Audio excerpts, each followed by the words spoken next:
Greetings once again, everyone, from my barn.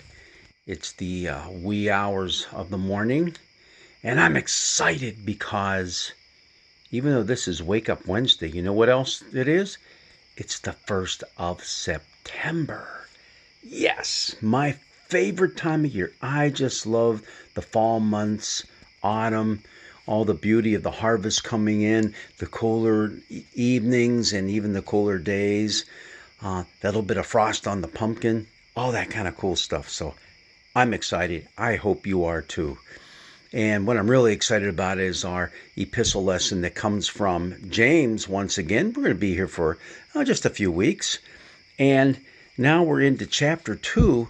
The unique thing about James is it was written as kind of a blanket letter. We're not really sure if it was addressed to a single congregation. It seems to be more of like a general area, and it even starts out that way too. To the 12 tribes in the dispersion, greetings. So that means it's quite a few people. A lot of the Jewish people who've been displaced from Jerusalem. All right, so we have that going on. And at the same time, even though it's kind of a general letter, it gets rather specific in some of the things that are talked about. And we have that today where apparently James is kind of getting on the people for showing favoritism. You know, basically, and maybe you've seen stories about this on Facebook or you've seen skits about it, where you show favoritism to the person who comes in all dressed up fancy dancy, throwing money into the offering plate. And then the poor person comes in and you say, oh, here's a seat in the back for you. James says, that doesn't cut it. James is not talking, say all the right stuff and pray all the right prayers and believe all the right creeds. He said, that's not true religion. We already saw that before, what true religion was. True religion, religion that is pure and undefiled before God the Father, is this: to care for the orphans and widows in their distress and to keep oneself unstained by the world. That's what we saw last week. And now he's moving on in that same direction, saying you can't show favoritism in church. That doesn't cut it. We are all one. We are a community of believers, and you just don't favor anyone over someone else, especially when it comes to the issue of economics. Just because someone has a lot of money, that doesn't make them any better than the person who's poor. And in fact, it's almost puts that person at a disadvantage as far as their spiritual life goes. We'll see that throughout the book of James. But it's important to know that what he's referring back to when he talks about these different things is actually the law. The law that it doesn't save, but it guides and directs us in the right ways. We'll let God give us his love and grace and salvation, but God has also given us the law that helps us stay on the straight and narrow path.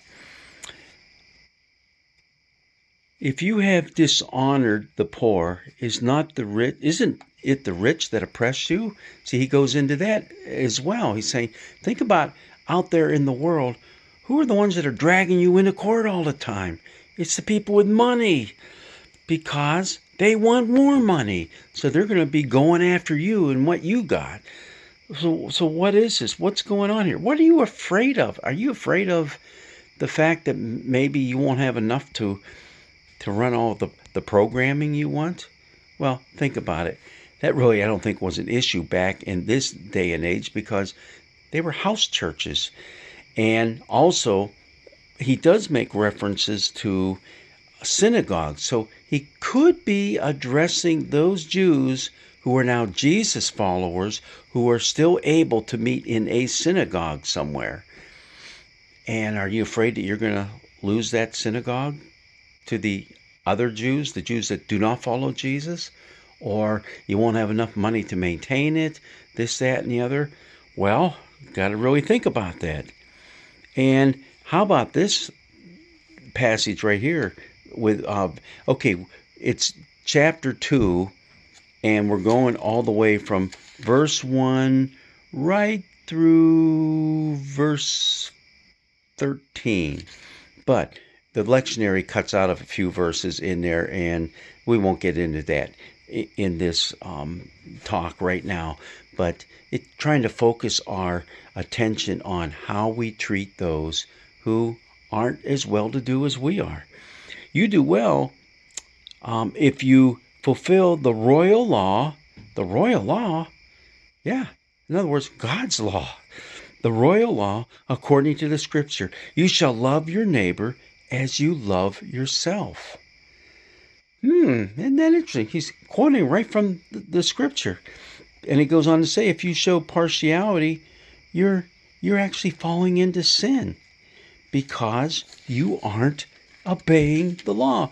And he throws a little thing into here. This is the part that's, I'll go ahead and talk about it real quick. This is the part that's cut out where he's making reference to, hey, you just miss out on one point of the law, you've missed out on it all.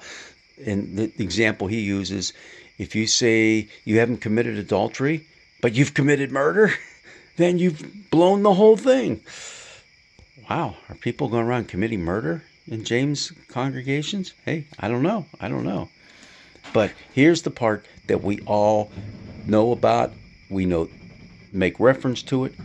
What good is it, my brothers and sisters, if you say you have faith and you do not have works? Uh-oh.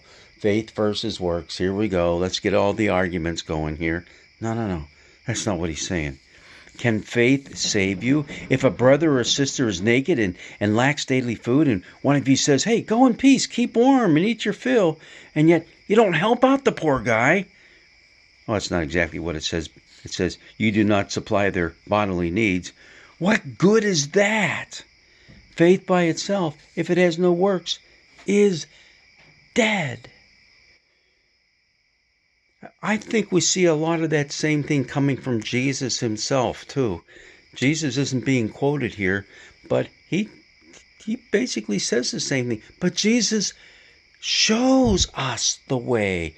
He reaches out. He meets the needs of people. He touches them. He heals them. He brings them into a status back into the community in which they are acceptable according to the law, but also accepted by others. That's what James is getting at. So, as I mentioned last week, hey, Martin Luther, kind of just take a step back and please look at this just a little bit closer. It's not as bad as you think. It's not the epistle of straw that you call it. It really does encourage us to live out our faith. Not just saying the correct things, not just mouthing the correct theological statements about Jesus, but living those statements, living out his love in a world that so desperately needs it. Well, God's blessings be with you on this Wednesday, the 1st of September. It even feels a little bit like fall out there in our neck of the woods. Just cooled off just enough to give us that, fall is in the air. God's blessings be with you.